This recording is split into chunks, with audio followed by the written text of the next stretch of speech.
So good morning guys. आज हम लोग देखेंगे डिप्रेशन। डिप्रेशन होता क्या है, ठीक है।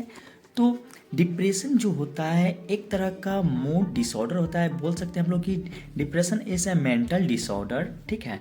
अब इसमें क्या होगा कि ये इसमें जो है लैक ऑफ इंटरेस्ट होगा, स्लीपलेसनेस होगा, मतलब कि नींद नहीं आएगी, ठीक है।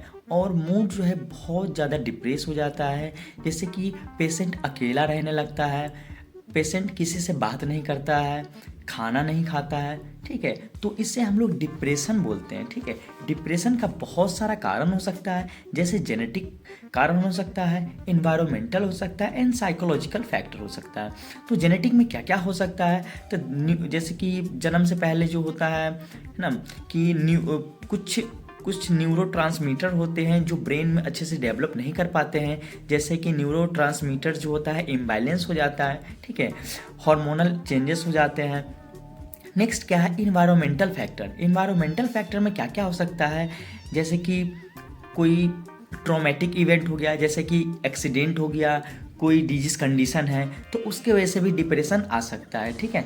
नेक्स्ट क्या हो सकता है कि लाइफ स्टाइल फैक्टर, जैसे कि जहाँ हम रह रहे हैं, मान लीजिए कि बहुत ज़्यादा मुझे लोन ले लिए हैं, है ना।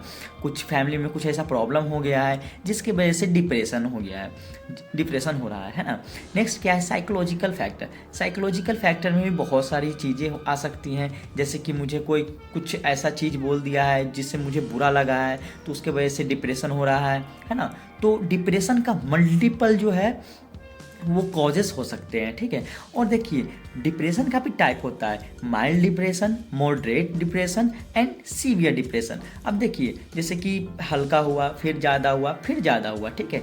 तो जो सीवियर डिप्रेशन होता है ना, उसमें जो पेशेंट होते हैं वो सुसाइडल थॉट और सुसाइडल अटेम्प्ट भी कर सकते हैं, ठीक है।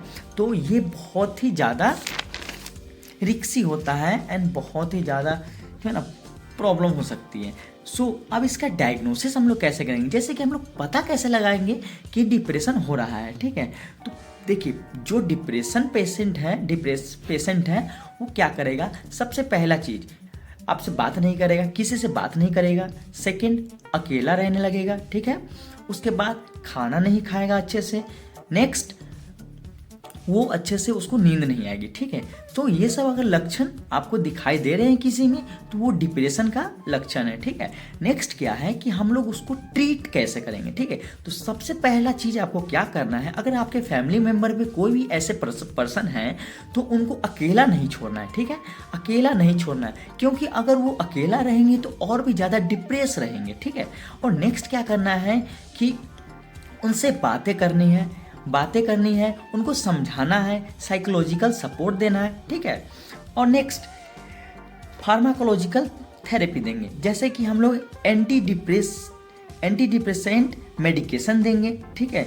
जिसमें हम लोग जो होते हैं SSRIs है ना, SNRIs और एंटी डिप्रेसेंट ड्रग, कुछ ड्रग्स आती हैं जो आप एज ए एडवाइस है ना करवा के जो है आप ले सकते हैं। नेक्स्ट क्या है कि लाइफ स्टाइल जो है उसको मॉडिफाई करना है, ठीक है। जैसे कि पर्सन मान लीजिए कि फर्दर उसके फैमिली मेम्बर में कुछ ऐसा हो गया, मतलब कि किसी की डेथ हो गई है, ठीक है। तो उसके वजह से वो पर्सन है ना डिप्रेस्ड है, तो उसके लाइफ स्टाइल में कुछ ऐसा मॉडिफाई करना है, जैसे कि उनको कुछ अच्छी जगह ले जाना है ना, ताकि उनका जो मन जो है वो थोड़ा अलग ढंग का हो सके, है ना, उनका मन प्रसन्न रहने लगे। और सेकंड क्या हो सकता है इसमें कि मान लीजिए किसी पर्सन का जो है बिजनेस लॉस हो गया, ठीक है। तो उनको समझाना है कि अगर आपका बिजनेस लॉस हो गया है, पैसा लॉस हो गया है, तो चिंता नहीं कीजिए, आप जो है दूसरा बिजनेस कर सकते हैं, है ना। इसमें आप अच्छा ग्रो कर सकते हैं। जब हम साइकेट्रिक पोस्टिंग गए थे तो ऐसे कुछ पेशेंट आए थे जिनका बिजनेस लॉस हो गया था, उसकी वजह से वो डिप्रेशन में चले गए थे, तो उनको हम लोग ऐसे ही साइकोलॉजिकल सपोर्ट दिए थे और वो बहुत ही अच्छा परफॉर्म कर रहे हैं अभी। तो डिप्रेशन को ऐसे ही मैनेज करना है। सो थैंक यू, मिलते हैं नेक्स्ट वीडियो में।